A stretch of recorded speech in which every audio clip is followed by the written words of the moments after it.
India does not recognize the Taliban government, and yet that hasn't prevented Foreign Secretary Vikram Misri from engaging with Taliban's acting foreign minister, and the conversation was more than just a meet and greet. There was a vacuum since the US withdrawal from Afghanistan. China has been trying to make deeper inroads, both directly and through Pakistan. But Islamabad, or more aptly Rawalpindi, as always, has shot itself in the foot, carrying out airstrikes inside Afghanistan, killing 51, including women and children. And this has got an angry response from Taliban. Clearly, India has also shown a mirror to Pakistan, saying you can't keep blaming neighbors for your own sins. Let's try and decode this great game. Joining me on the special broadcast is Ambassador Vivek Kaju, India's former ambassador to Kabul. Incidentally, Ambassador Kaju was also the leader of the Indian team that was negotiating the release of IC-814 during the Kandahar hijack. And it's been my privilege. I interviewed him then, and I've been in touch with him throughout. We also have Mursal Nurzai, an Afghan analyst in Munich, who joins us on this broadcast. Mona Alam is a journalist from Pakistan. Sushant Sareen is a senior fellow at the Observer Research Foundation, who joins us on this show. And Ambassador Kaju, what do you make of this engagement? Der aaye, durust aaye, Afghanistan too important not to remain engaged with, sir? I entirely agree with what you said, Der aaye, durust aaye. I have been arguing, as you well know, since 2017 that India should engage the Taliban. Because the signs were quite clear that the Afghan Republic was not holding.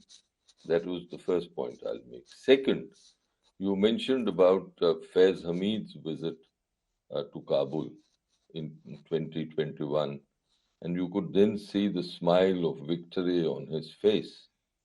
Now, this is the problem with Pakistan.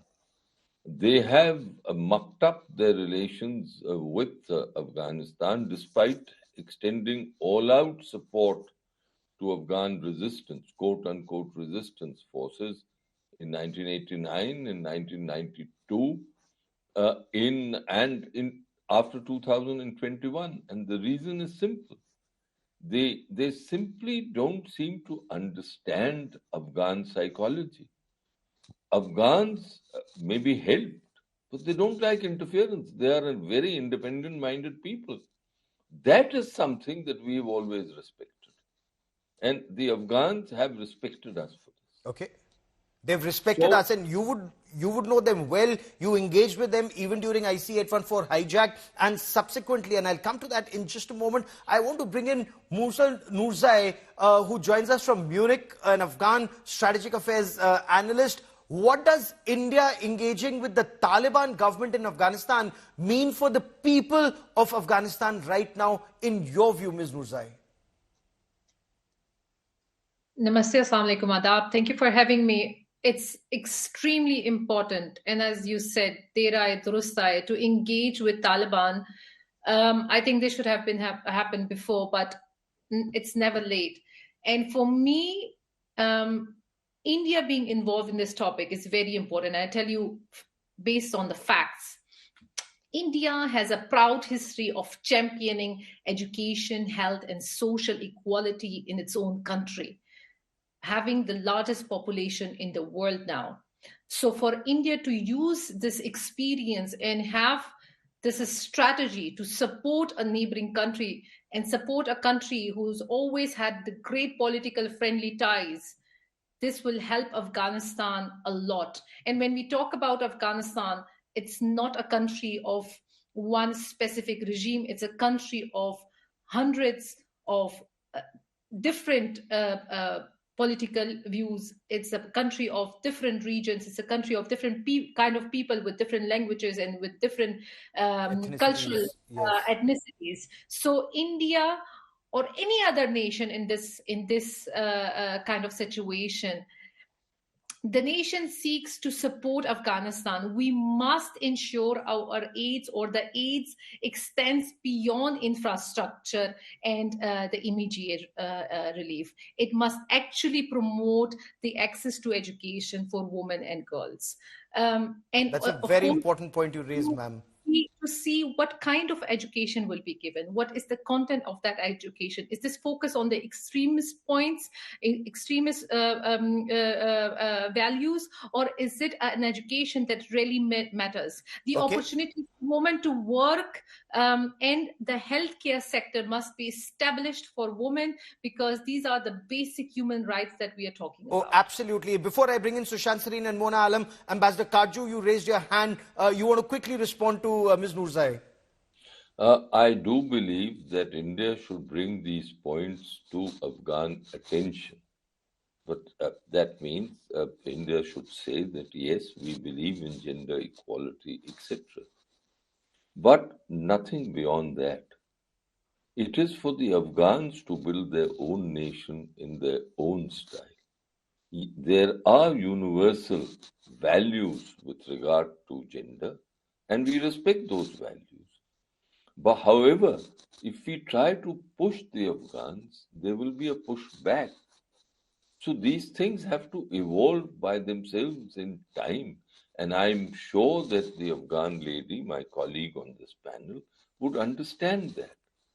If we become prescriptive, we will fail. My last point, I think a survey was done in sometime around 2010, and Indian assistance was considered the most popular assistance in Afghanistan. I know a little bit about it because the process began when I was ambassador there. And at that stage, I told the Afghan leaders, I said, look, India is your friend. We will assist you as the best way we can. But it is for you to decide your priorities. It is not for us to prescribe.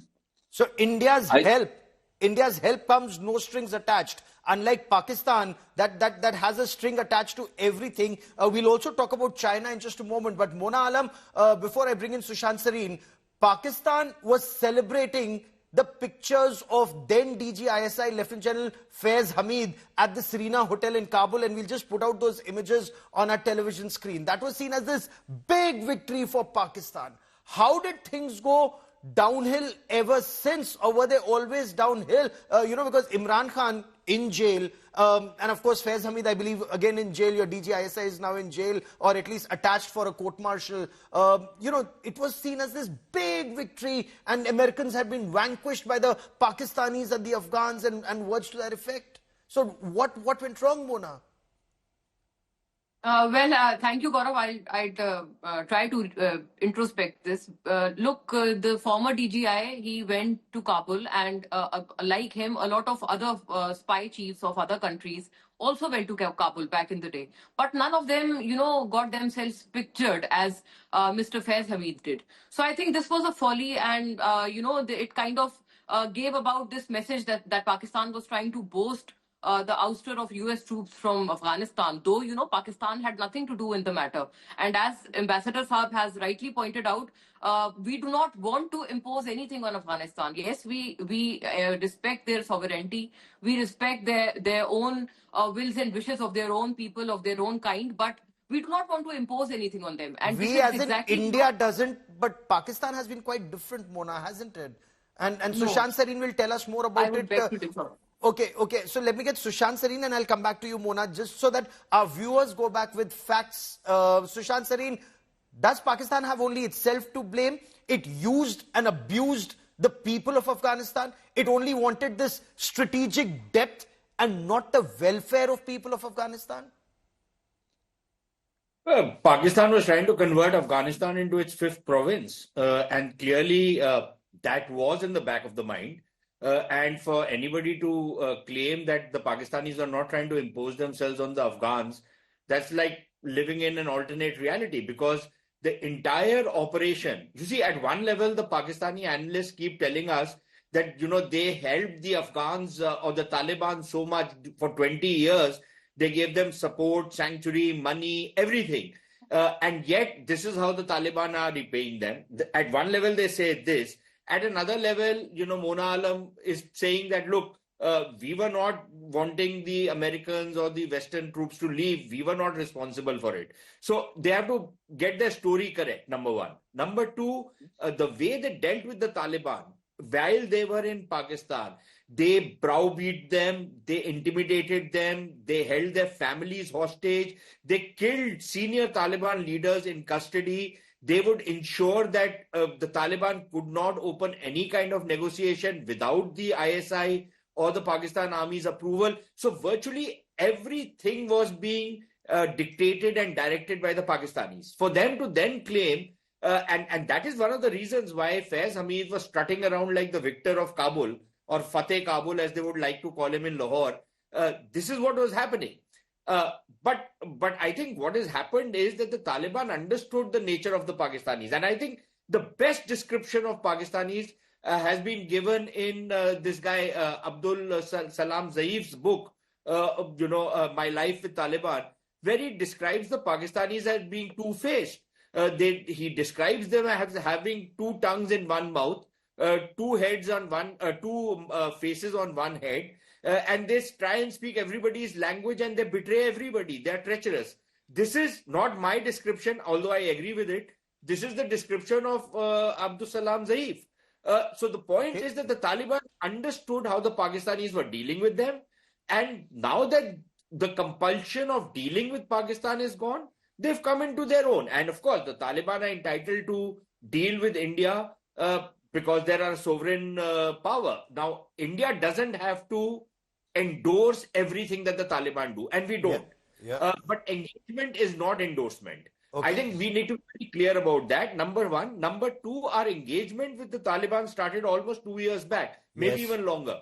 But JP Singh, over a period of time, as the confidence has built, as we have seen that the Taliban are not doing anything that impacts on India's security interests, they've taken India's security concerns in consideration. They've not done anything. They've not allowed anything to happen out there. We've kind of upscaled the level of engagement. And I think that is the position we are at. What has happened so now far is upscaling.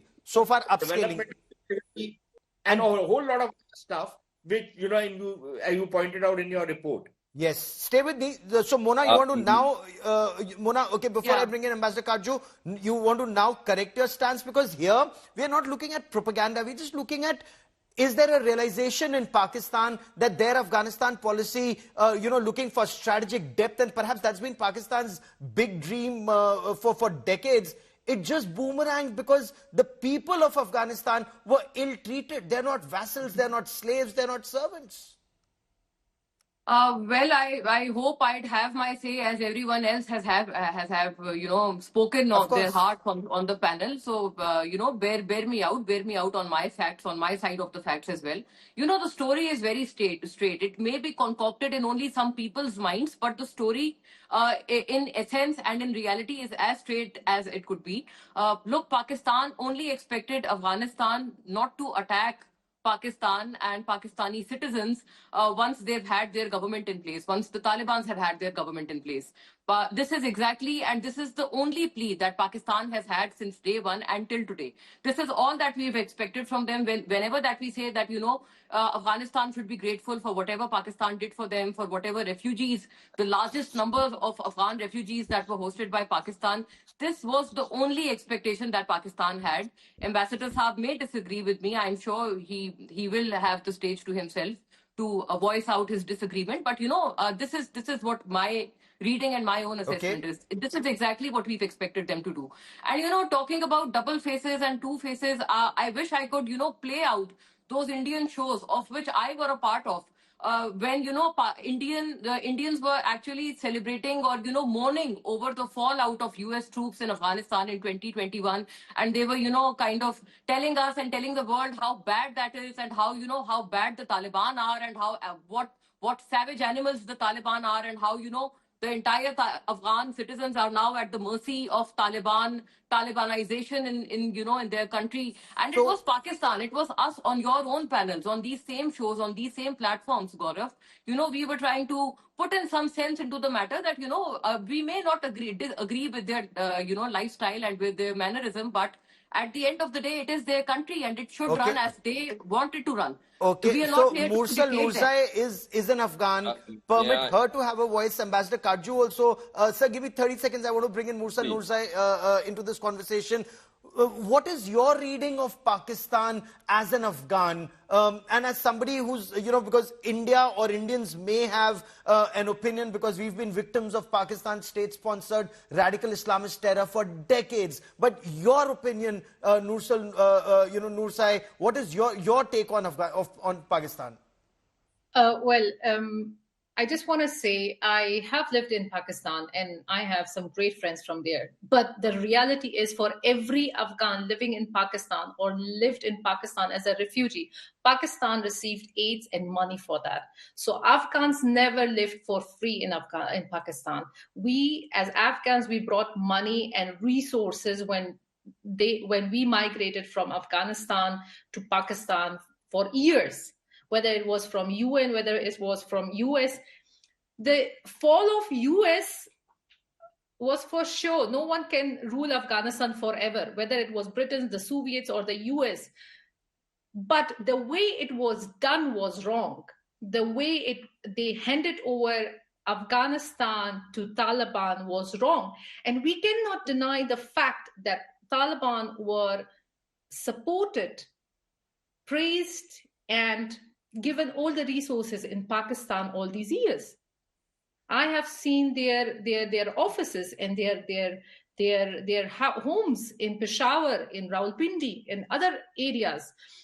So we cannot deny the fact that they were getting refuge in Pakistan. And Right. now the point is the last 45 years of war in Afghanistan, or 45 years plus, has destroyed generations. Yes. This is not anymore the topic of discussion. What Pakistan wants or what any other country wants. The point is, it has to stop. It has to come to an end.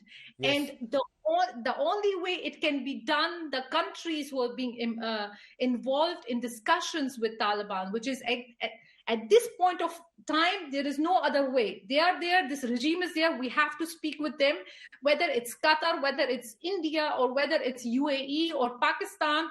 I'm not sure if Pakistan will be of any help based on the situation they're going through right now in the country itself. But if people in Afghanistan were to choose, before I quickly bring in Ambassador Kaju, if people of Afghanistan were to choose, Ms. Murzai, India's help or Pakistan, what would they prefer? What would they prefer? Afghanistan will always prefer and always prioritize India's collaboration over Pakistan, and that's a fact. Okay. Ambassador Kaju, is the biggest difference between India and other countries engaging with Afghanistan that we honor the civilizational ties that we have, and it's not just about that 50,000 metric tons of wheat. Apparently Pakistan made Afghanistan beg for wheat. And what do you make of the China factor in Afghanistan, sir? I'll say four things very quickly. First, I think what our Afghan friend has said, Mursal Nurzai. Yes, sir. Ms. Nurzai has said, has illustrated something that I heard in June of 2002 as ambassador. I was in Jalalabad, and a traffic policeman mistook my car to be that of the Pakistani ambassador. And he shouted out, "Zalim Pakistani." I think that summarized for me the attitude of the Afghan towards the Pakistan. Despite all this refugees, because the refugees were exploited mercilessly in Pakistan, and all the Afghans told me that. That's point number one. Point number two, I think what the Afghans respected was that we didn't take sides in Afghanistan at any time. We said, this is your country, you decide your priorities, you decide your political arrangements. We have no friend, we have no favorites.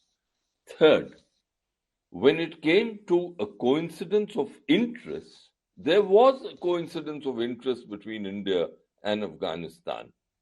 Fourth, what the Pakistanis have always desired, whatever Monaji may say, is to have a regime in Kabul which would listen to them on their India policy.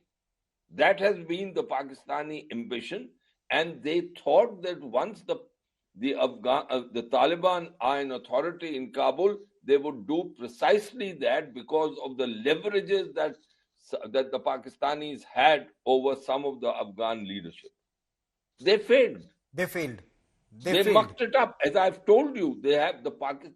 In 2021, I myself was worried, not because in the long term, but because I thought that within 18 to 2 years, the Pakistanis can, along with their Afghan elements which are favorable to them, create problems for us. I was not worried about the long term, and that's been shown. Yes. Last point that I'll tell you. All the Taliban elements that I knew or I heard of used to tell me right from 1995 when I started dealing with Afghanistan.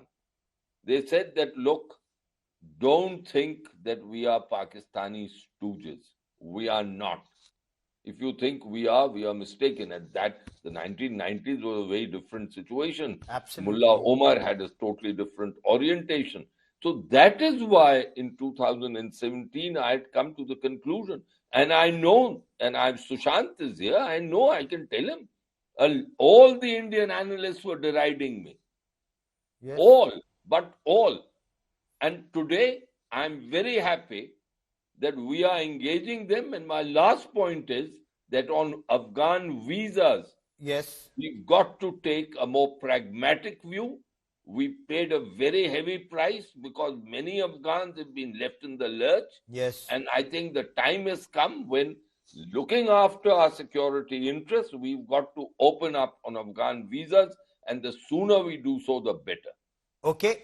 Sushant Sareen, coming on the aspect where Mona Alam says Indians were criticizing the Taliban, and because we had reason to at that point of time, our appreciation of Taliban was based on IC-814 hijack, the fact that Pakistan was running Taliban. We saw them as an extension, perhaps like the Lashkar-e-Taiba and Jaish-e-Mohammed, and it's only, when well-read people, informed people who'd been on ground, like Ambassador Kaju, spread that word that Taliban are not stooges of Pakistan, that a different impression has been created. Gaurav, Ambassador Kaju and I have had disagreements on this particular issue back then. And the reason was a very simple one. Our past experience in the 90s was that the Pakistanis, while they did not follow everything that the Pakistanis told them, the Taliban regime in Afghanistan was not exactly friendly towards us. They were pretty hostile towards us. IC-814 is just one example. A whole lot of these third-rate Pakistani terror groups like Jaish-e-Mohammed and others were given training camps. Harkatul Mujahideen, all these guys were having training camps inside Afghanistan, right? So our experience with Afghanistan at that point of time or with the Taliban was extremely negative. So our apprehension that the Taliban will be coming into power once again and we could see a repeat of what happened in the 1990s was a very real apprehension. Now, maybe Ambassador Kaju had some other instinct, but a lot of us felt that this could backfire on us. Now, over a period of 4 years, almost 4 years, what we have seen is that the Taliban, whatever commitments they have given us, whatever assurances they have given us, they've lived up to those commitments and assurances. So as a result, like I said, we've had a graded response towards our engagement. Yes. We first engaged with them, then we opened our mission out there. We have about 10, 12 officials out there who coordinate the welfare activity inside Afghanistan. And, in a slow and steady manner, we've started upscaling the relationship. That does not mean we are recognizing the Taliban regime right now.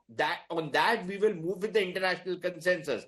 But look, once they addressed our apprehensions, then to continue to stay on some hoary principle of moralism, and I have nothing against everything Ms. Noorzai said, and I completely agree with her. Yes. That we should, to the extent possible, try and impress upon the Taliban government that they need to start, opening up a little bit, giving basic rights to women, allowing them to work, allowing women to get educated, stuff like that. We can engage with them. We Okay. have the good option to be able to engage with them. At the same time, my counsel to the government of India would be that while we are engaging with the Taliban, let us also not forget our old friends who were there before the Taliban came into power. We should keep our lines of communication and our relationship with them alive. And to the extent possible, as Ambassador Kaju was saying, that, if we can play a role in national reconciliation, I know it looks virtually impossible right now, but perhaps there could be a time when we could play a role in national reconciliation in Afghanistan. But we'll only be able to play that role if we have bona fides with both sides. And Musa Noorzai, that of course would be a great scenario if that were to happen. A reconciliation, Northern Alliance versus Taliban, the fights that are happening in various parts, the Islamic State threat that even Taliban faces. How much of it is blamed on Pakistan continuing to play the great game and Pakistan continuing to support some sections which may now be hostile even to Taliban?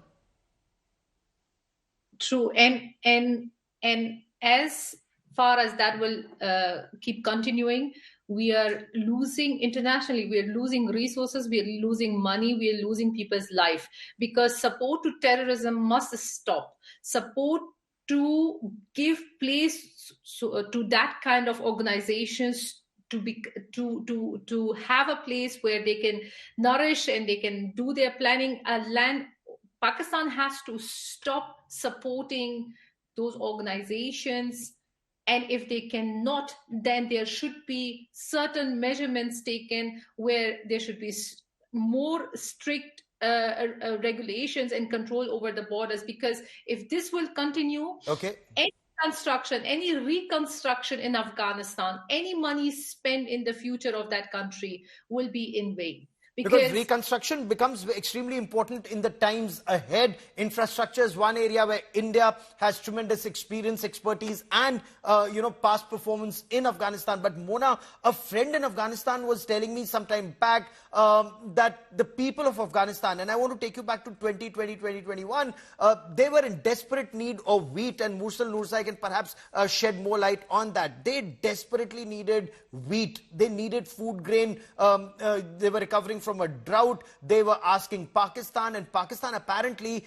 either didn't give it or gave very substandard food and supplies to Afghanistan, unfit for human consumption. India sent good quality wheat that was meant for people of India, and that was 50,000 metric tons.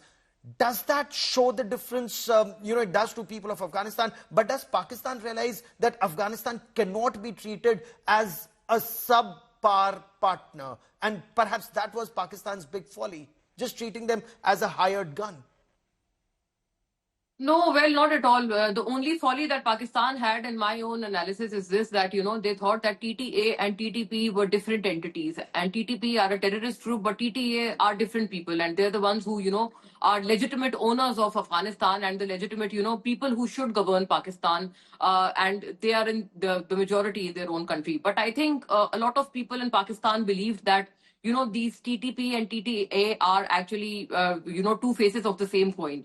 And unfortunately, I fearfully admit that we have now come to terms with this. We have now come to terms with this, with the fact that, they are indeed two faces of the same coin. And I think I fearfully admit also that they would be treated alike.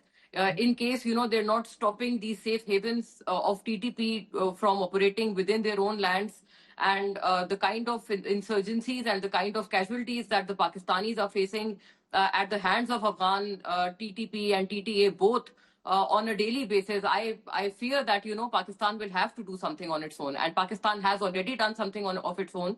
We've also been in talks with the Tajikistani premier, as you may be aware too. Yes. So Pakistan has because we were left with no resort. So unfortunately, as the last resort, Pakistan has gone to this extent. Okay, Ambassador Kaju wants to comment, but Mona, stay with me. I want to continue on this thread a little more. Ambassador Kaju, you wanted to comment because I wanted to ask you about China and China's role in mining in Afghanistan, rare earth metals, and is that why one reason why India must be there and must be there in a big way? Democracies need to be in Afghanistan. I think China's great ambition is to integrate the economic resources of Afghanistan to Western China, and that is a process we can't simply allow. It's a difficult process for us to stop, but we have the means. लेकिन अगर तुम इजाजत दो तो मैं हिंदी में सबसे अच्छी तरह ये कह सकता हूँ. जी. अरे सर, आदेश करें, बोलिए, इरशाद. देखिए मोना जी, आपके जो जनरल साहबान हैं उनको ये समझना पड़ेगा कि जो खेल उन्होंने खेला है 30 साल से ज्यादा, वो और भी खेल सकते हैं. हमने नहीं खेला, इंडिया ने वो खेल नहीं खेला, शुक्र मनाएं, लेकिन और खेलेंगे उनके साथ. और अब उनको पता चलेगा कि उस खेल का अंजाम क्या होता है. हम तो उनसे, मैं खुद अपने पाकिस्तानी दोस्तों से सालों क्या डेकेड से कह रहा हूं कि ये खेल बहुत जालिम खेल है, बहुत घिनौना खेल है, ये मत खेलो, इस आग में तुम जलोगे. लेकिन उनको एक नशा सवार हो सकता है कि जो आजकल जो टीटीपी का अनुभव उनको तजुर्बा हो रहा है, उससे शायद उनके दिमाग कुछ ठंडे हों, लेकिन मुझे ज्यादा उम्मीद नहीं है मोना जी, क्योंकि ये जो आपके जनरल साहबान हैं रावलपिंडी में, वो मुझे जो फ्रेंच डायनेस्टी थी बूरबन, उनकी तरह लगते हैं कि they forget nothing and they learn nothing. तो जब तक ये सिंड्रोम खत्म नहीं होगा, ये आग में आप ही जलेंगे. अभी तो शुरुआत है, आगे आगे देखिए. मतलब आपका ये अनुमान है कि ड्यूरेंट लाइन अभी जलेगी, ड्यूरेंट लाइन और गर्म होगी, एंड मोना बिल्कुल होगी. आप देख, शर्तिया होगी. अगर ये लोग अपना ये नहीं कर सकते हैं कि लश्कर को भी रखें और जैश को भी रखें और हिस्स को भी रखें इंडिया के खिलाफ, और अपने आप जो है वो कि एक ही तरफा खेल नहीं होता है. हमने पेशेंस दिखाई है, लेकिन सब इतने पेशेंट नहीं होते हैं. It's interesting you should point that out. But Mona Alam, will there be a rethink that support?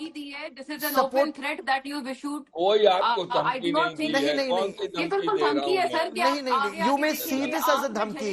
I'm sorry. कोई धमकी नहीं है. Oh, you must hear your own ambassadors who've justified Lashkar-e-Taiba terror.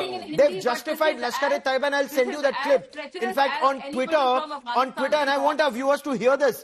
3 Pakistani ambassadors on social media justified Lashkar-e-Taiba and Jaish-e-Mohammed killing innocent people in India. Educated Oxbridge kind of fake accents that they had. They justified radical Islamist terror. And they were the toast of down of a certain ecosystem in our country. I am glad that they've been called out. I'm glad they've been called out. Unacceptable. My fellow colleague on the panel is... I am sorry, Mona Alam. This is unacceptable. Unacceptable. Radical Islamist terror that comes from Pakistan is unacceptable. But you know what? Pakistan must let them roast in their own fires. They lit a fire, let them suffer, and if you realize, Mona, let them realize, let Pakistan realize there is karma. There is karma. They've bled innocent people in India, in Afghanistan. Karma will bite Pakistan, and it's already happening. It's already happening. And perhaps in the times ahead, we will see much more of this unless Pakistan wakes up. Mona, wake up. Wake up. If you don't, there will be consequences for your country. But I've run out of time on this part of the show. To all my guests, many thanks for joining me.